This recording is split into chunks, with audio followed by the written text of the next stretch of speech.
Catherine. Amanda Catherine, que beleza, né, rapaz? Agora eu vou fazer o seguinte, eu vou começar conversando com meu amigo Edinho Meirelles.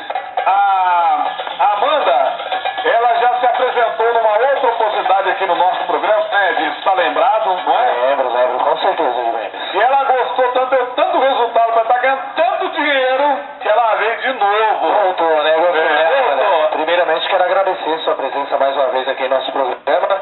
E como não, valores de talento e de qualidade tem que ser aprovado. Tá certo. Uma salva de palmas pra Amanda. Aí, maravilha.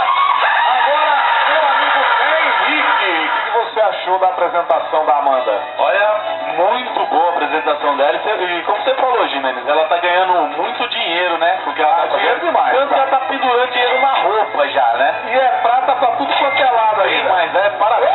Muito bom mesmo. Obrigado por ter voltado no programa. Sensacional. Tá de parabéns.